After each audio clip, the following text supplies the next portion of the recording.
And then Parker will be getting Thwack set up here. This is a FingerTech Viper kit, and it's got a horizontal undercutting spinner on the end of an arm. We've seen that that's a fairly popular and successful design. And the reason we call it Thwack, a Thwack bot is usually one where you basically use your tail like a hammer, and you spin around and hit your opponent with the hammer. In this case, though, it's got a blade on the end of it, and so the nice thing about that is as you spin around and hit your opponent at the side, you'll be able to get the weapon where you want it. You don't really want to put it into the armor on the front. You'd rather hit it on the sides where the wheels are.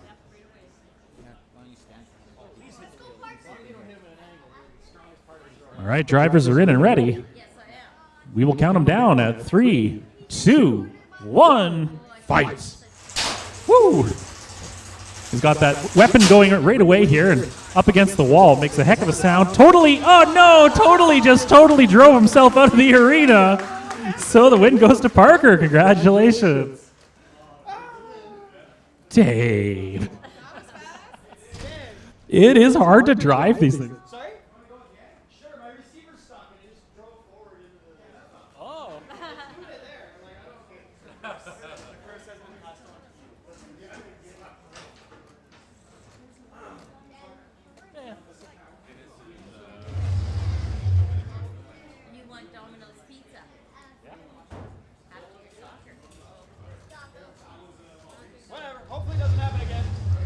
All right, they've decided that they're going to start the fight over again, for credit on this one, because we want to have a real competition.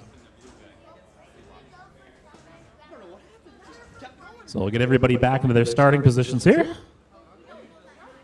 And once they're ready, we will start in 3, 2, 1, fight. Woo! Jeez, that thing hits hard. And so this time, totally meeting up against Thwack in the middle of the arena here. You can see Thwack spinning around. That's the idea. You want to try and get that spinning weapon into the side of your opponent, especially those big green spongy wheels there. Over there, they're behind the blue hazard, the big blue saw, which is pretty heavy and hard hitting, so you don't want to get stuck against it too much.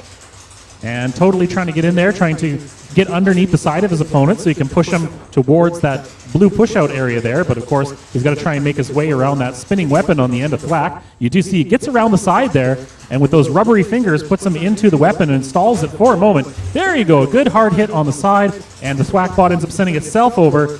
Bouncing in the blue hazard, almost drives himself out. That's a really squirrely little robot. And every time he hits it, it throws him right to the push-out area, so you got to be careful with that. He's trying to get over to Thwack, but it's hard to get around there. This time he does, drives him all the way around the side of the arena, bounces off, getting close to that blue push-out area, but Parker able to bring it back quickly, getting to the center of the arena. Totally on the side again, tries to get into the blue, not quite, ends up going just over to the side of the wall.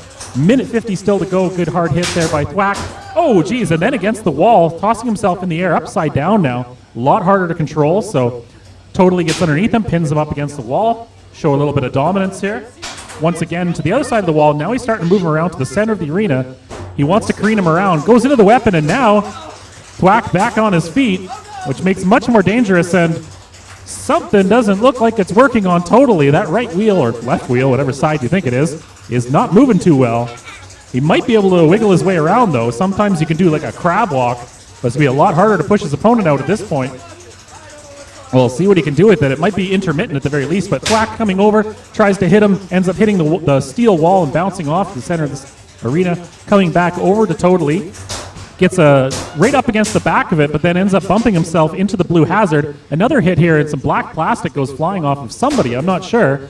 Even upside down, that weapon can work, and so Thwack coming in, taking off a chunk of something off of totally. I think that, oh yeah, those are the metal forks that are on the other side of totally, so those are mostly gone.